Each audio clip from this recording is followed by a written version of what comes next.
नमस्कार दोस्तों, कैसे हो आप सभी। आई होप कि आप अच्छे होंगे, आपकी पढ़ाई अच्छे से चल रही होगी। आज हम 12th के स्टूडेंट्स के लिए फिजिक्स से रिलेटेड वीडियो लेकर आए हैं। इस वीडियो में हम थर्ड चैप्टर विद्युत धारा से संबंधित एक और महत्वपूर्ण टॉपिक व्हीटस्टोन सेतु लेकर आए हैं।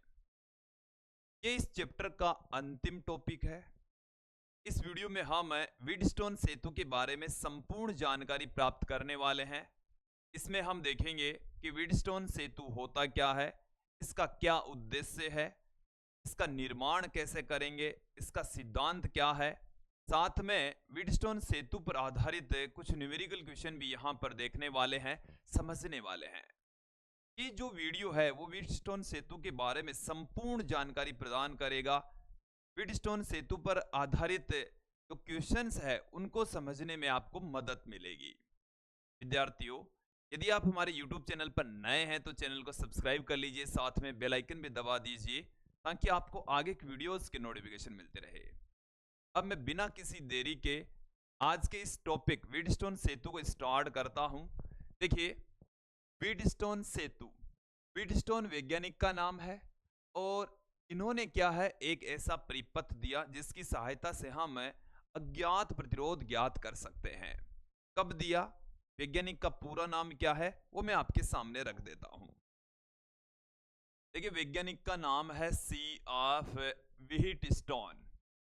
ये वैज्ञानिक है और इन्होंने 1842 में इस परिपथ का निर्माण किया। कब किया? 1842 में। इसका उद्देश्य क्या है, ये हम क्यों पढ़ रहे हैं? तो देखिए, इसकी सहायता से हम अज्ञात प्रतिरोध ज्ञात करते हैं। इसकी सहायता से हम क्या करेंगे? अज्ञात प्रतिरोध ज्ञात करने में, अज्ञात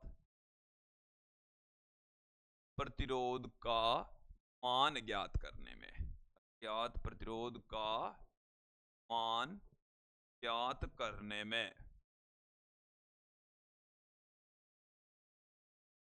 अज्ञात प्रतिरोध का मान ज्ञात करने हेतु व्हीटस्टोन सेतु को हम प्रयोग करते हैं। अब यहां पर मैं बात करता हूं इसके बनावट की। इसकी जो बनावट है वो किस प्रकार की होती है, बनावट देख लेते हैं। चलिए, देखिए, व्हीटस्टोन सेतु की बनावट मैंने बोर्ड के ऊपर यहां पर पहले से ही बना रखी है। इसको आप देखें, समझें। इसके अंदर 4 रेजिस्टेंस होते हैं, P, Q, R, S, और ये किसी चतुर्भुज की चारों भुजाओं पर लगे होते हैं। देखिए, हमने चतुर्भुज को नाम दे दिया A, B, C और इसको नाम देता हूं मैं D। इसको नाम दे दिया हमने D।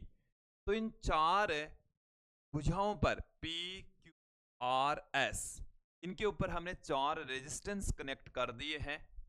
अब क्या किया है, A और C के बीच में हमने एक सेल और एक कुंजी जोड़ दी।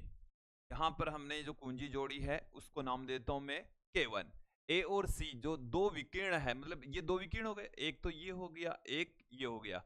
तो एक विकिरण मतलब दो शीर्षों, आमने सामने के दो शीर्षों के बीच में हमने सेल और एक कुंजी K1 जोड़ दी और शेष दो जो शीर्ष हैं उनके बीच में एक धारा मापी और एक अन्य कुंजी K2 जोड़ दी।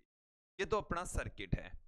तो देखिए, यहां पर मैं शॉर्ट में थोड़ा सा पुट कर देता हूं। हमारे पास में चतुर्भुज है PQRS, सॉरी, चतुर्भुज का तो नाम हमने दिया है ABCD। चतुर्भुज का नाम तो क्या दिया है, ABCD की चारों भुजाओं पर, की चारों भुजाओं पर क्या जुड़े हैं, चारों भुजाओं पर देखिए कौन कौन से रेजिस्टेंस जुड़े हुए हैं, P, R, S जुड़े हैं। ये 4 रेजिस्टेंस जुड़े हैं। ठीक है, ये हमने बनावट में आपके लिए पुट कर दिया है। इसके अलावा देखें आप, A व C के मध्य, A व C के मध्य हमने क्या जोड़ा है, एक सेल। हमने एक सेल जो आपको दिख रहा होगा, E से हमने दिखाया है, यहां पर किससे दिखाया है, E से दिखाया है। और एक कुंजी, वह एक कुंजी संयोजित करते हैं। ये आपको लैंग्वेज में लिखना है। एक कुंजी को हमने नाम दे दिया K1। ये हम क्या करेंगे, K1 संयोजित करते हैं। ओके, ये हम संयोजित करेंगे। फिर उसके पश्चात क्या है, अपने पास में शीर्ष B और D के बीच में ये एक धारा मापी है, धारा को मापने वाला उपकरण। देखो ये धारा मापी क्या होता है, एमीटर वोल्टमीटर की तरह ही दिखता है, बट इसमें जो सुई होती है वो बीचों बीच रहेगी और इसमें दोनों तरफ विक्षेप आएंगे। ये धारा की दिशा को बताता है और आजकल की जो धारा मापी है वो धारा के परिमाण को भी बता देते हैं। तो ये धारा का संसूचन करता है, किसी सर्किट में से बहने वाली धारा का पता लगाता है कि धारा बह रही है या नहीं बह रही। ओके, तो यहां पर B व D के मध्य, B व D के मध्य, B और D के मध्य एक धारा मापी क्या जोड़ेंगे, एक धारा मापी यहां पर हम संयोजित करने वाले हैं।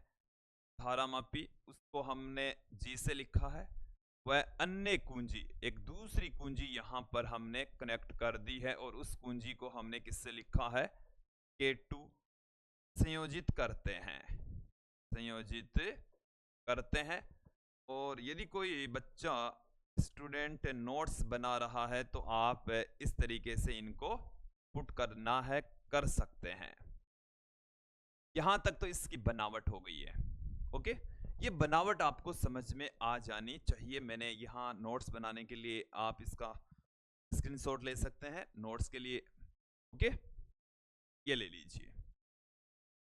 अब मैं यहाँ पर इसकी कार्यविधि ये कैसे काम करता है इसको आपको समझाने वाला हूं। इसके लिए मुझे यहां से इन सब को हटाना पड़ेगा। एक बार इन सब को हम क्या कर देते हैं, यहां से हटा देते हैं। हटाने के पश्चात इसकी हम बात करेंगे कार्यविधि, ये कैसे काम करता है। कार्यविधि देखेंगे आप, कार्यविधि ये कैसे काम करेगा। कार्यविधि, कार्यविधि में देखें, ये जो अपना सेल है, जो सेल हमने E दिखाया है, यहां से कोई धारा चलती है I, यहां से कोई धारा चल रही है I। ये जो धारा है वो बिंदु A पर आते ही, देखिए A पर जब धारा आएगी तो इसके पास में दो ऑप्शन हो गए, ये इधर भी जा सकती है, ये धारा इधर भी जा सकती है, इसके पास में दो ऑप्शन है। अब देखिए दोनों में से हम यहां पर कंसीडर कर लेते हैं कि भाई इधर जो धारा जा रही है वो है I1 और इधर जो धारा जा रही है वो है I2। कैसे काम करेगा, यहां पर जाते ये जो धारा है वो दो भागों में डिवाइड हो जाती है। अब यहां से ये धारा जाएगी P में से, ये वाली धारा जाएगी R में से।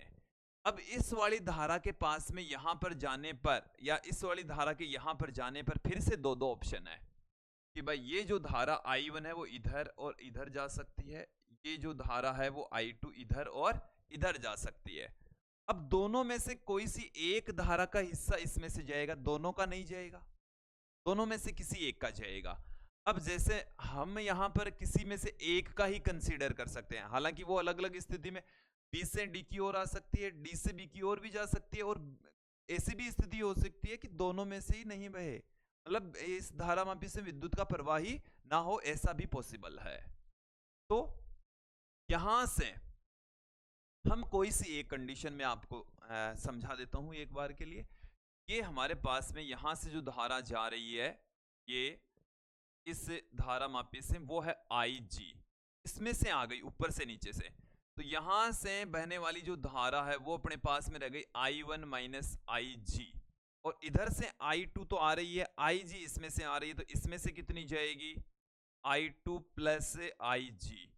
अब यहां पर आते ये दोनों आपस में जुड़ेगी, C के ऊपर क्या होगा, ये वाली धारा और ये वाली धारा आपस में मिल जाएगी, तो इनको जोड़ दीजिए। जोड़ेंगे तो ये तो प्लस में आएगी, ये माइनस में आएगी, ये तो कैंसिल हो जाएगी, यहां पर आ जाएगी I1 I2, और यहां पर ये जो I थी वही तो I1 I2 के अंदर डिवाइड हुई, ये वापस I बना लेती है, वापस क्या बना लेती है, I का निर्माण कर लेती है। तो ये घूम फिर कर धारा I है वो इस तरीके से सर्किट में से प्रवाहित होगी। ये आपको क्लियर हो जाना चाहिए, समझ आ जाना चाहिए। तो धारा इस तरीके से प्रवाहित होती है, ऐसे काम करता है। अब इसके लिए हम एक सूत्र यहां पर फाइंड आउट करने वाले हैं, इसका सिद्धांत यहां पर देख लेते हैं। तो अब हम क्या देखने जा रहे हैं, तो मैंने जो इसकी कार्यविधि है वो मैंने आपके सामने रख दी है। अब मैं आपको बताने जा रहा हूं इसका सिद्धांत, इसका सिद्धांत। तो ये संतुलन की स्थिति में काम करता है। ज्ञात प्रतिरोध ज्ञात करने के लिए इसको हम संतुलन की स्थिति में यूज में लेंगे। जैसे मैं यहां पर कंसीडर कर लूं कि यहां से धारा I1 I2 दो टुकड़ों में टूट गई। अब B वाला जो विभव है वो ज्यादा है, D वाला विभव कम है। B वाला विभव क्या है, ज्यादा। देखो मैंने जो बताया वो आपको ध्यान में रखना है। दो भागों में तोड़ दिया है, फिर बिंदु B से D तक की ओर धारा बह रही है। हमने यहां पर एक कंडीशन ले ली है। पहली कंडीशन कि बिंदु B का जो विभव है वो बड़ा है, बिंदु D का विभव है वो क्या है, छोटा। तो जिस बिंदु का विभव ज्यादा होता है उस बिंदु से निम्न विभव की ओर धारा का प्रवाह होता है। धारा का प्रवाह सदैव उच्च विभव से निम्न विभव की ओर होगा विद्यार्थियों। तो यहां पर यह है उच्च विभव, यह है निम्न विभव। तो धारा उच्च विभव से निम्न विभव की ओर प्रवाहित होगी। और मान लिया कितनी धारा बह रही है, IG धारा बह रही है। तो देखो इसको समझें कि बिंदु B का विभव ज्यादा है, बिंदु D का विभव कम है। तो धारा किधर से किधर जाएगी, तो धारा B से D की ओर प्रवाहित होगी। B से D की ओर, B से D की ओर धारा का प्रवाह होगा। B से D की ओर धारा का प्रवाह होगा। तो अपने पास में इस तरीके से है धारा मापी। इस तरीके से क्या है अपने पास में, धारा मापी है। ये अपना धारा मापी है, दिखने में इस तरीके का दिखेगा। ओके, इसके अंदर बीचों बीच सुई होती है, बीचों बीच 0 लिखा मिलेगा। और यहां पर इधर रीडिंग्स होती है, इधर रीडिंग्स होती है। ओके, अब इसके अंदर क्या होता है, जब धारा प्रवाहित नहीं होती तो सुई रहती है बीचों बीच। सुई किधर रहेगी, बीचों बीच। इस तरीके से इसमें तार जुड़े होंगे। अब जब इसमें एक तरफ धारा बहेगी तो इस तरफ विक्षेप, दूसरी तरफ धारा बहेगी तो दूसरी तरफ विक्षेप। यदि धारा प्रवाहित नहीं होगी तो बीचों बीच सुई रहेगी। ये जो संकेतक है वो बीचों बीच रहेगा। यहां पर इस स्थिति में B से D की ओर धारा बह रही है तो एक तरफ विक्षेप हमें देखने को मिलने वाला है। एक विक्षेप किधर मिलेगा, कोई सी एक डायरेक्शन में हम दिखा सकते हैं, इस तरीके से प्रदर्शित कर सकते हैं। ओके, ये आपको समझ आ जाना चाहिए कि जब बिंदु B का विभव ज्यादा होता है, D का विभव कम होता है, तो ऊपर से नीचे की ओर विद्युत का प्रवाह होगा। अब हमारे पास में दूसरी जो स्थिति है, दूसरी वाली जो स्थिति है वो हमारे पास में है बिंदु B का विभव D के विभव से कम हो। तो हमारे पास में जो धारा है वो D से B की ओर प्रवाहित होगी। इसको आप समझ लेवे कैसे आया ये,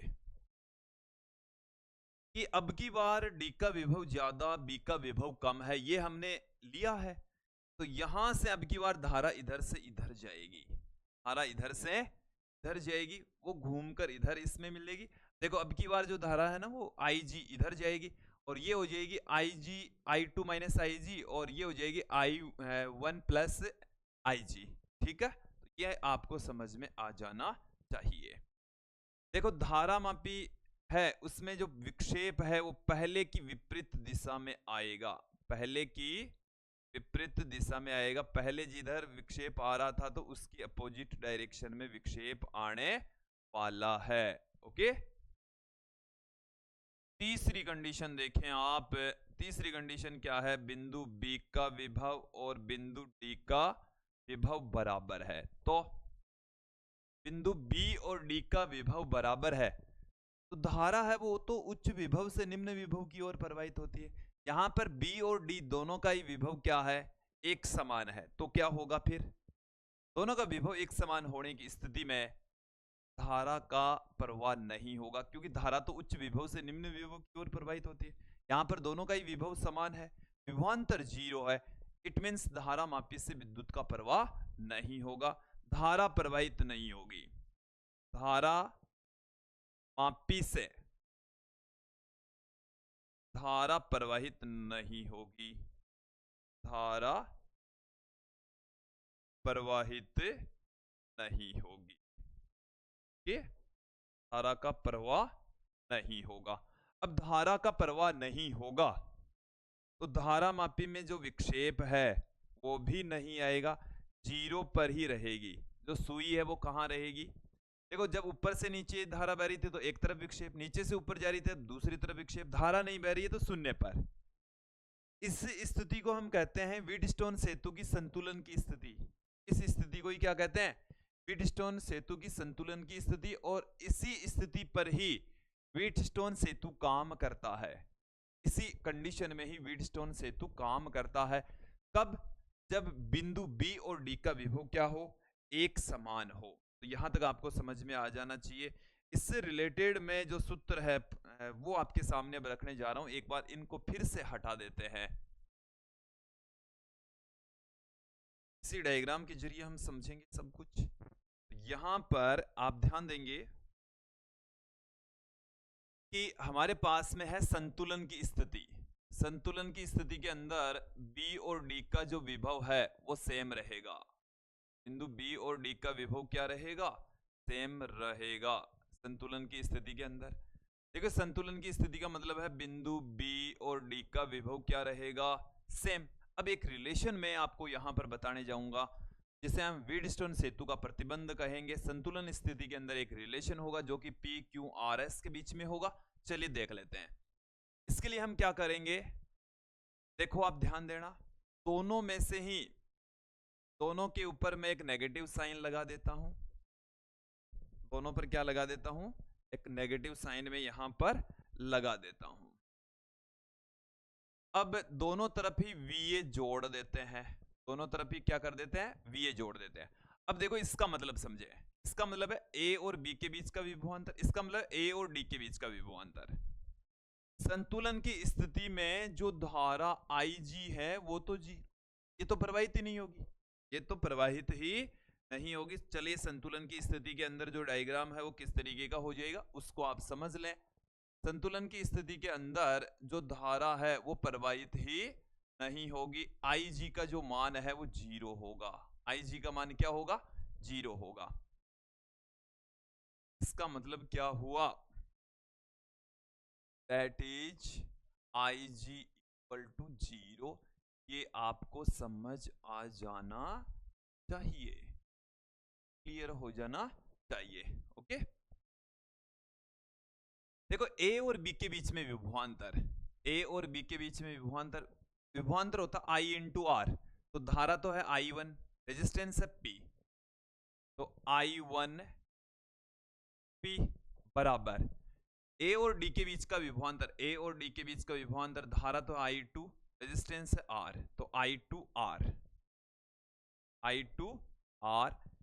तो यहां से हम I1 बटे में I2, I1 बटे वा I2 बराबर आ गया अपने पास में R बटे वा P।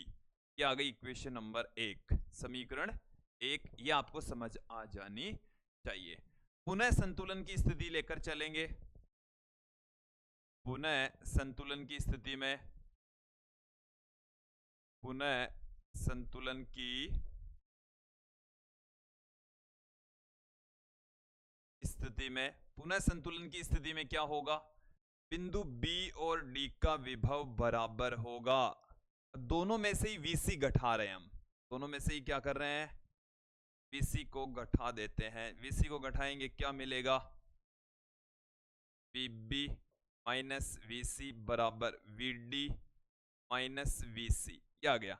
इसका मतलब है बिंदु B और C के बीच का विभवांतर, बिंदु B और C के बीच का विभवांतर, विभवांतर होता है धारा इंटू रेजिस्टेंस। तो धारा तो है I1, I1 into Q। D और C के बीच का धारा तो है I2 और रेजिस्टेंस है S। इसको मैं देता हूं समीकरण 2। क्या दे दिया हमने? समीकरण 2 दे दिया है। चलिए देखें अपने पास में क्या क्या है, इसको आप समझ लीजिए। अपने पास में 2 आ गई है समीकरण। चलिए इसको समीकरण 2 देने से पहले एक इसका थोड़ा सा और संशोधित रूप में लिख लेता हूं। यहां पर लिख लेता हूं मैं I1 बट्टे में I2, I1 बट्टे में I2, यहां से I1 बट्टे में I2 क्या आ गया, S बट्टे में Q, S बट्टे में Q। इसको दे देता हूं मैं समीकरण 2। अब देखिए समीकरण 1 और 2 को बराबर पुट कर देंगे। क्यों पुट कर देंगे, क्योंकि इनकी जो लेफ्ट हैंड साइड है वो बराबर है। तो S बट्टे में Q बराबर आ गया R बट्टे में P, क्योंकि ये भी I1 बट्टा I2 के बराबर, ये भी I1 बट्टे में I2 के बराबर। तो S बट्टा Q बराबर R बट्टे में P। और तो इसको मैं ऐसे लिख सकता हूं, P बट्टे में Q बराबर R बट्टे में S। ये व्हीटस्टोन सेतु की संतुलन की स्थिति कहलाती है। देखिए जब धारामापी में से विद्युत का प्रवाह नहीं होता, व्हीटस्टोन सेतु संतुलन की स्थिति में होता है, तो P बाई क्यू बराबर होता है R बाई एस के। P बाई क्यू किसके इक्वल होगा, R बाई एस के इक्वल होगा। यह आपको समझ आ जाना चाहिए, क्लियर हो जाना चाहिए कि इन दोनों प्रतिरोधों का अनुपात इन दोनों प्रतिरोधों के अनुपात के बराबर होता है। आप ये दिमाग में रख लीजिए, दिस बट्टा दिस इक्वल टू दिस बट्टा दिस। ओके, या हम क्या कह सकते हैं, देखो ऐसे भी हो सकता है, इसे हम इस तरीके से P बट्टे में R बराबर Q बट्टे में S। तो P बट्टे में R, इन दोनों का अनुपात इन दोनों के अनुपात के बराबर होता है। देखो इन दोनों का ले लो और इन दोनों का ले लो, या आप इन दोनों का और इन दोनों का ले लो, जो आपकी मर्जी है। देखिए ये है व्हीटस्टोन सेतु की संतुलन की स्थिति। जब धारामापी में से विद्युत का प्रवाह नहीं होता तो ये वाला रिलेशन लागू होता है, P बाई क्यू बराबर होता है R बाई एस के। ठीक है, ये आपको समझ आ जाना चाहिए, क्लियर हो जाना चाहिए। अब देखो मैं यहां पर अब किरचॉफ के नियम की सहायता से ये संतुलन की स्थिति आपके सामने निकालने जा रहा हूं। किसकी सहायता से, किरचॉफ के नियम की सहायता से।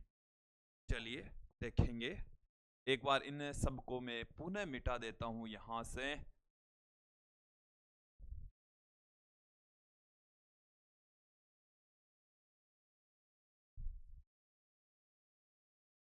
चलिए अब हम ज्ञात करेंगे यहां पर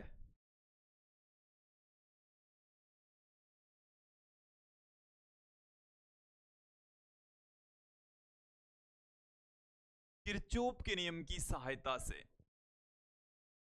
इसकी सहायता से निकाल रहे हैं किरचॉफ के नियम, जो कि हमने लास्ट वीडियोज में समझ लिए हैं। नियम की सहायता से, किरचॉफ के नियम की सहायता से संतुलन प्रतिबंध, संतुलन प्रतिबंध, जो व्हीटस्टोन सेतु है उनके संतुलन प्रतिबंध यहां पर हम देखने जा रहे हैं। ओके, किसकी सहायता से देख रहे हैं, व्हीटस्टोन सेतु के किरचॉफ के नियम की सहायता से व्हीटस्टोन सेतु की संतुलन प्रतिबंध देख रहे हैं। तो देखो यहां पर हम एक बंद परिपथ लेंगे, ये वाला ले लेंगे और ये वाला ले लेंगे, और इसमें हम क्या करेंगे, किरचॉफ का दूसरा नियम लगा देंगे। तो सबसे पहले देखें बंद लूप, बंद loop A B D A से, बंद लूप ले लिया हमने ए बी डी ए से। तो देखो इसके अंदर ए से हम चले, यहां से ए से बी पर चले तो धारा की दिशा में चल रहे हैं, I इंटू आर, आर यहां पर है P, तो I1P, I1P, I1P। देखो एक बार यहां पर मैं ले सकता हूं, धारा मैंने ले ली, जैसे इसमें से बह रही है IG, तो इसमें से बहेगी I1 माइनस IG, इसमें से बहेगी I2 प्लस IG। हम बाद में इस IG को जीरो पुट कर देंगे संतुलन की स्थिति में। फिलहाल किसी भी स्थिति के अंदर इस तरीके से धारा प्रवाहित होगी। फिर हम चलेंगे A से B पर पहुंच के B से D। तो जो धारा मापी उसका रेजिस्टेंस है कैपिटल G, धारा मापी का रेजिस्टेंस कितना है, कैपिटल G। तो क्या आ गया, कैपिटल G इंटू IG। फिर B से A की ओर आएंगे, धारा इधर जा रही है, हम इधर चल रहे हैं, अपोजिट डायरेक्शन में चल रहे हैं, तो माइनस में I2 इंटू R, और इन सब का योग किसके इक्वल है, 0 के इक्वल है। क्या आ गई अपने पास में इक्वेशन नंबर 1। अब अपने पास में क्या है भाई, बंद लूप, बंद लूप, दूसरा बंद लूप लेंगे B C D B, B C D B, B C D B से, बी सी डी बी से क्या आएगा, बी से सी तक चले, बी से सी तक चलेंगे तो यहां पर रेजिस्टेंस तो है Q, रेजिस्टेंस तो कितना है Q, और धारा अपने पास में है I1 minus IG, I1 minus IG। फिर C से D की ओर, C से D की ओर रेजिस्टेंस तो है S, रेजिस्टेंस तो कितना है S, और धारा बह रही है I2 plus IG, I2 plus IG। तो धारा के अपोजिट डायरेक्शन में चल रहे हैं हम, धारा की अपोजिट डायरेक्शन में चल रहे हैं, तो S I2 plus IG, I2 plus IG। फिर B से B की ओर जा रहे हैं तो धारा नीचे आ रही है IG, हम जा रहे हैं ऊपर की ओर, तो कैपिटल G, ये तो धारा मापी का रेजिस्टेंस, ये आ गया सब जीरो के बराबर, इक्वेशन आ गई 2। देखो संतुलन की स्थिति में क्या होता है,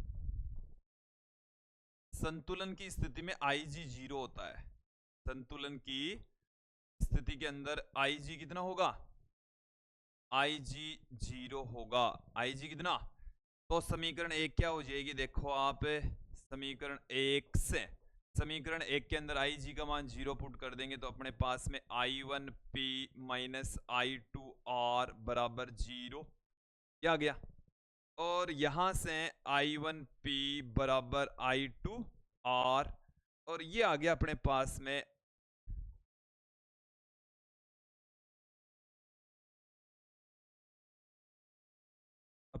में क्या आ गया, I1 बट्टे में I2 बराबर R बट्टे में P, और ये आ गई इक्वेशन नंबर 3, समीकरण 3। इसी तरीके से समीकरण आप 2 भी देख ले, में समीकरण 2 के अंदर भी आप क्या पुट कर दीजिए, I2 का मान है, IG का मान 0 पुट कर दीजिए, ये 0 हो जाएगा तो I1Q, I1Q ये 0 हो गया, तो माइनस में I2S, माइनस में I2S, और ये 0 हो गया, ये कितना हो गया, 0 हो गया। तो यहां से अपने पास में क्या आ गया, I1Q बराबर I2S, I1 बट्टे में I2 बराबर S बट्टे में Q, क्या आ गई इक्वेशन नंबर 4, समीकरण 4। दोनों की जो लेफ्ट हैंड साइड है वो सेम है, I1 बट्टे में I2, तो R बट्टे में P बराबर S बट्टे में Q, तो यहां से अपन क्या लिख सकते हैं, P बट्टे में Q बराबर R बट्टे में S, P बाई Q बराबर R बट्टे में S, P बाई Q बराबर R बट्टे में S आ गया। यह आ गया व्हीटस्टोन सेतु का संतुलन प्रतिबंध, संतुलन प्रतिबंध, ठीक है, यह आपको क्लियर हो जाना चाहिए, समझ आ जाना चाहिए। अब देखो इससे जुड़ी हुई कुछ महत्वपूर्ण चीजें मैं आपको बताने जा रहा हूं, एक बार आप स्क्रीनशॉट ले लीजिए, इसको देख लीजिए किस तरीके से करना है, ओके। अब मैं आपको बताने जा रहा हूं यहां पर इससे रिलेटेड कुछ महत्वपूर्ण चीजें, के लिए एक बार इसको फिर से हटाना पड़ेगा, फिर से हटा देते हैं इसको।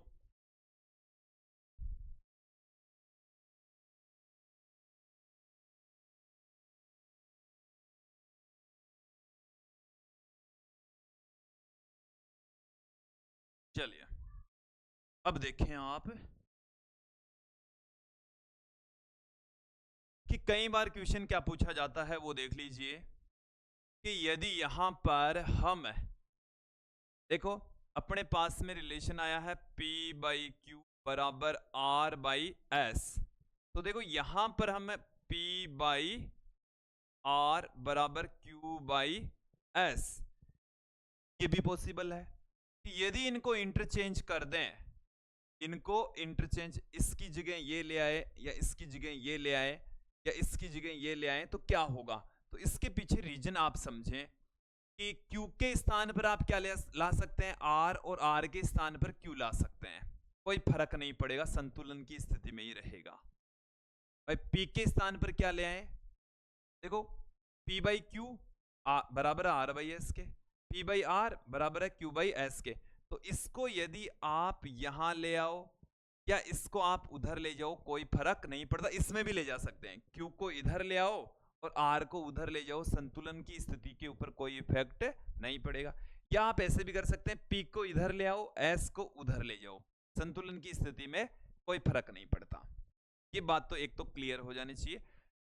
मैं क्या कहूं, P व इसको इंटरचेंज कर दें, S को, या हम कह सकते हैं Q या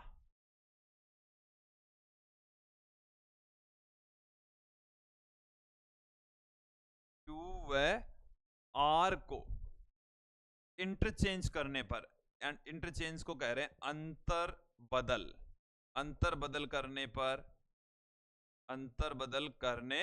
पर संतुलन की स्थिति पर कोई इफेक्ट नहीं पड़ता, संतुलन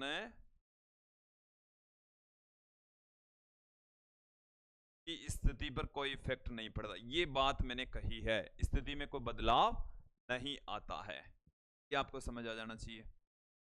एक और चीज देखें यहां पर, या आपको समझ आ गई हो तो, कि यदि हम धारा मापी और बैटरी को आपस में इंटरचेंज कर दें तो भी संतुलन की स्थिति के ऊपर कोई इफेक्ट नहीं पड़ेगा। देखो इन दो शीर्षों के बीच में सेल जोड़ो और इन दो शीर्षों के बीच में धारा मापी, यदि इस धारा मापी को उठाकर यहां लगा दें और सेल को यहां लगा दें तो भी संतुलन की स्थिति के ऊपर कोई इफेक्ट नहीं पड़ने वाला। आप इंटरचेंज करके समझ भी सकते हैं। ओके, देखिए इसकी सहायता से हम अज्ञात प्रतिरोध ज्ञात करते तो P बाई क्यू बराबर अपने पास में R बाई एस। मोस्टली ये जो S होता है ये अज्ञात प्रतिरोध होता है, तो Q बट्टे में P इंटू में R, इस फॉर्मूले की सहायता से अज्ञात प्रतिरोध S ज्ञात कर लिया जाता है। कुछ एग्जाम्पल के जरिए हम यहां पर समझ लेते हैं, बढ़ते हैं आगे।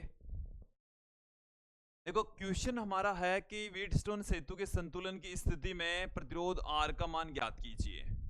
ये हमारे पास में एक व्हीटस्टोन सेतु का सिंपल सा डायग्राम है, 15 ओम, 8 ओम, 30 ओम और 6 ओम। ये धारा मापी है और संतुलन की स्थिति में धारा मापी में से विद्युत का प्रवाह नहीं होता।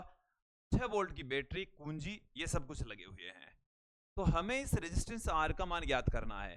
तो देखो हम फॉर्मूले के अकॉर्डिंग चलेंगे ना। देखो अपन क्या पढ़ते हैं, यहां पर तो P, यहां Q, यहां R और यहां S, तो फिर दिक्कत हो जाएगी। आप इसको क्या ले लीजिए, जैसे मैं इसको ऐसे भी ले सकता हूं, ये R1, ठीक है, ये R2, ये R3 और ये R4। ओके, ये बराबर होता है R1 बट्टे में R2 बराबर होता है R3 बट्टे में R4। अपने को मान चाहिए R2 का, सबका मान रख दीजिए 15 बट्टे में R2 का मान कितना है R, R3 का मान है 30 और R4 का मान है 6। R बराबर कितना आ गया, 15 गुणा 6 बट्टे में 30। ये इससे 2 बार में कट जाएगा और 6 के अंदर 2 का भाग लगाएंगे तो 3 ओम आ जाएगा। आराम से इसको सोल्व कर सकते हैं, समझ सकते हैं। आगे बढ़ते हैं, एक और फिर से क्वेश्चन, आसान सा क्वेश्चन। व्हीटस्टोन सेतु की संतुलन की स्थिति में प्रतिरोध R का मान ज्ञात कीजिए। ये हमारे पास में एक सर्किट है, ये P, ये दोनों को मिलाकर Q, ये R और ये S, लेकिन वहां पर फिर से R छपा हुआ है, वो R ज्ञात करना है भाई।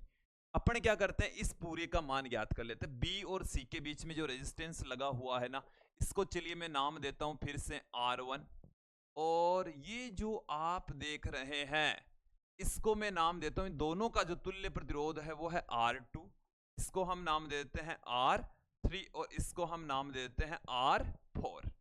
तो देखिए संतुलन की स्थिति में क्या होता है, संतुलन की स्थिति के अंदर R1 बट्टे में R2 बराबर होता है R3 बट्टे में R4, R1 बट्टे में R2 बराबर R3 बट्टे में R4।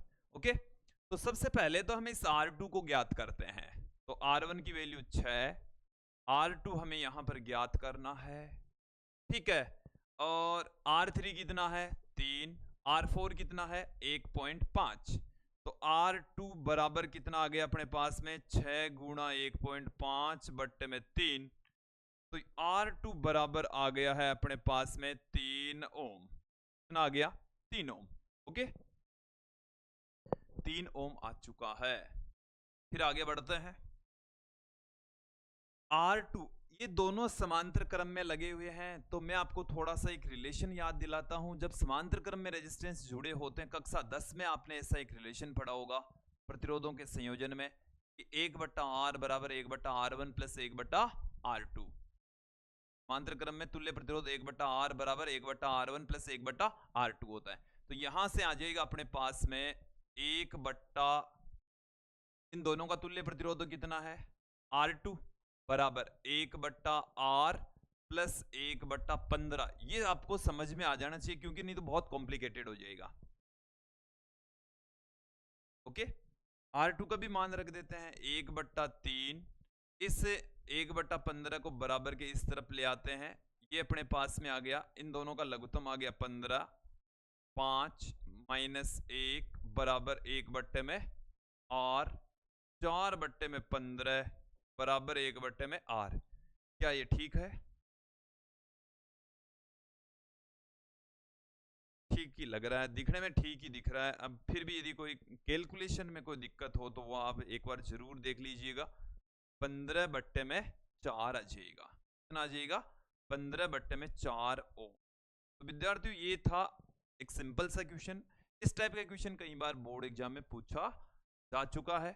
आप चाहे कोई से भी स्टेट से हो, किसी भी बोर्ड एग्जाम से रिलेटेड हो, ऐसे क्वेश्चंस बोर्ड एग्जाम में पूछे जाते हैं, अक्सर पूछ लिए जाते हैं।